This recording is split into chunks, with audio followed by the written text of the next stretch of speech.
Қайырлы күн. Сәлеметсіздер ме, құрметті оқушылар? Сіздермен мен Бақнұр, және де Қазақстан тарихы пәні.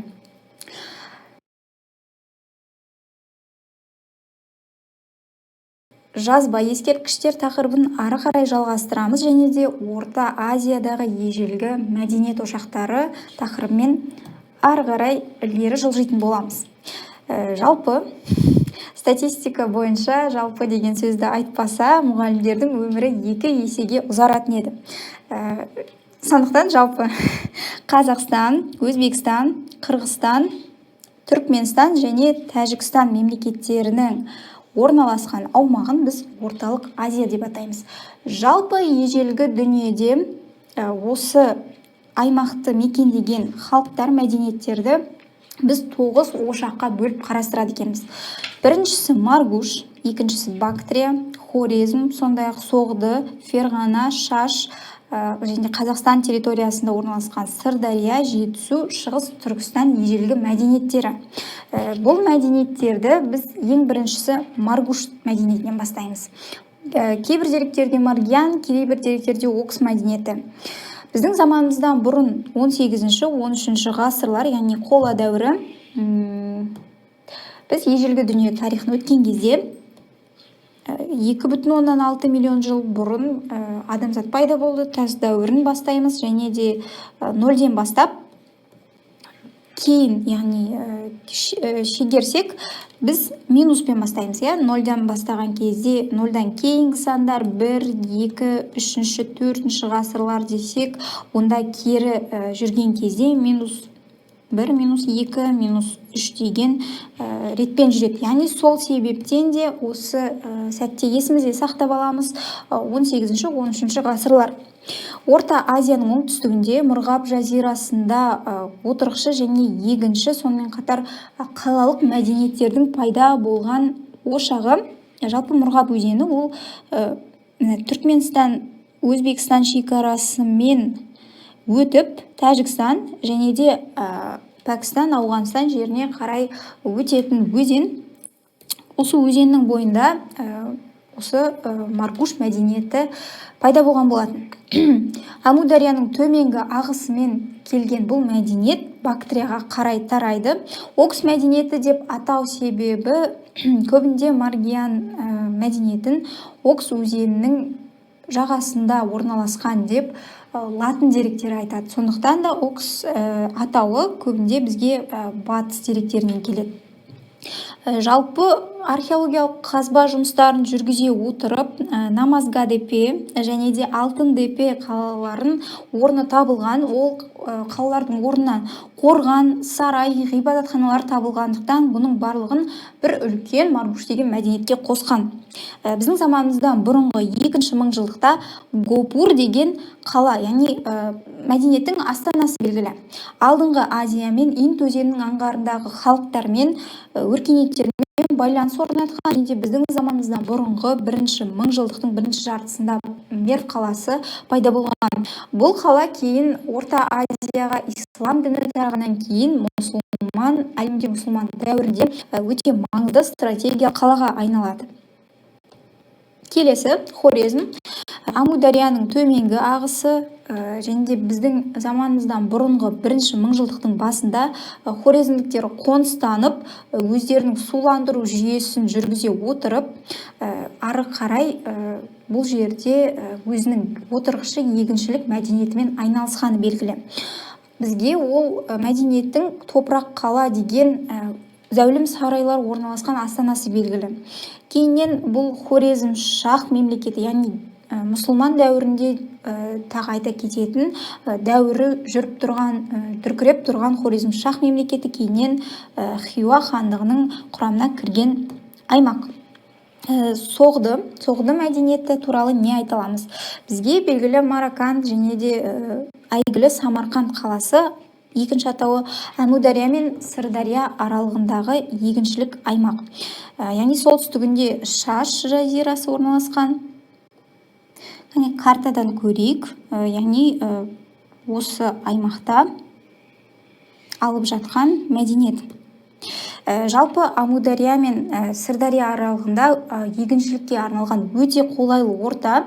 Егер біз байқайтын болсақ, көптеген ежелгі тіпті Қытай, Месопотамия болсын, көптеген өркениеттер дәл осы сулардың, яғни өзен, көлдердің жағаларында орналасқан.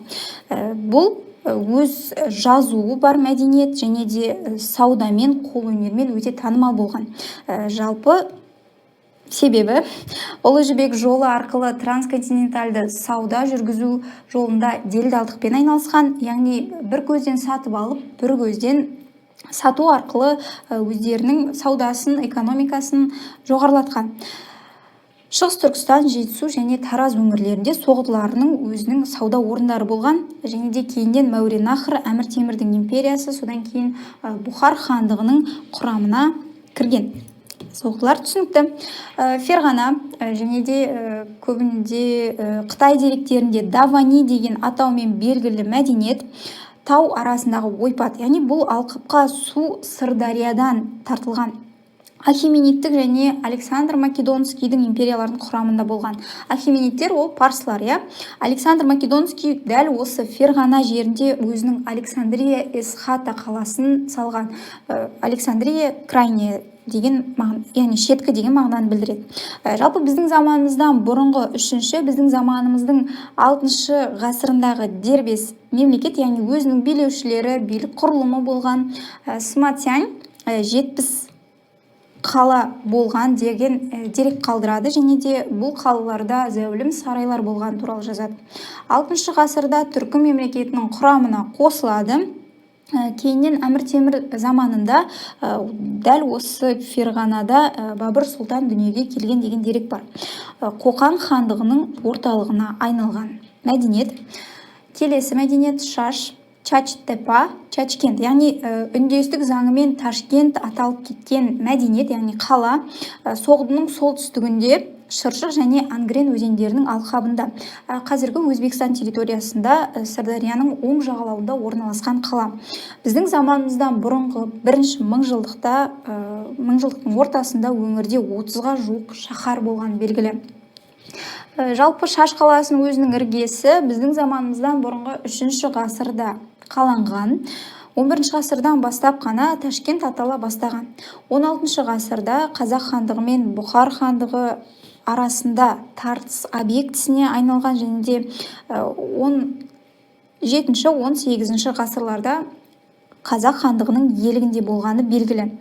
18 ғасырда Қоқан хандығының иелігіне толықтай өтіп, 1865 жылы орыс әскерлері басып алып, кейіннен орыс билігі мен Түркістанның орталығына айналған болатын. Ал енді біз Қазақстан территориясына жақындап қалдық. Сырдария өзені, яғни Сырдария мәдениеті. Шаштың солтүстік аймағында, Ташкенттен солтүстікке қарай, Авестада Қаңғы, Сматяньның деректерінде Қаңлы мемлекетінің жері деп аталған аймақ. Ірі орталығы Фараб қаласы, және де 10-шы ғасырда отырар Қарахандар мемлекетіне қарасты, Моңғол шапқыншылығына дейін Хорезмнің қол астына өткен қала болған. Қалалық аймақ деп айтамыз. Мұсылман жылнамасында Түркістан атауы көп кездеседі, және де бұл аймақта Сауран, Созақ, Сайрам, Сығанақ және де Түркістан деген қалалар өте жақсы дамыған. Жалпы тоқтала өтсек картаға, Сырдария өзенінің жағасы аймақ отырар. Жақсы, және де осы аймақта керісінше Жетісу аймағында тағы бір мәдениет, бұл мәдениет Жетісу мәдениеті. Яғни мәдениеттің ошағы Балқаш көлі мен Ыстық көлдің аралығындағы аймақ. Тянь-Шаньның бөктерінде аралас шаруашылықпен, жартылай көшпелі мал шаруашылығымен, егіншілік және де климат жақсы болғандықтан бау-бақша өсірумен айналысқан халықтар өмір сүрген.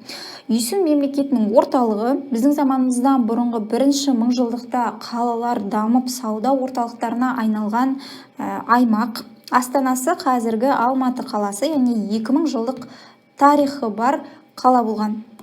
Шығыс Түркістан дәл осы аймақта, яғни Қазақстан территориясында орналасқан. Тянь-Шаньның шығысқа ағатын Тарым өзені алқабындағы аймақ. Тұрпан, Қашқар, Жаркент біздің заманымыздан бұрынғы 1-ші мыңжылдықта, яғни Таклам-Макан деген шөлдегі пайда болған қалалар, сол аймақтағы дамыған мәдениет. Ұлы жібек жолындағы саудаға араласқан, және де 2000 жыл бойы Орта Азиядағы басты оқиғалардың алаңы болып келген аймақ. Осымен біз мәдениеттер тақырыбын тәмамдаймыз, және де осы аймақта болған, және де Қазақстан территориясында жалпы мекендеген ежелгі халықтар осы Орта Азиядағы халықтармен тікелей тарихи байланыста болған. Осымен сабақ тәмам. Сау саламатты болыңыздар.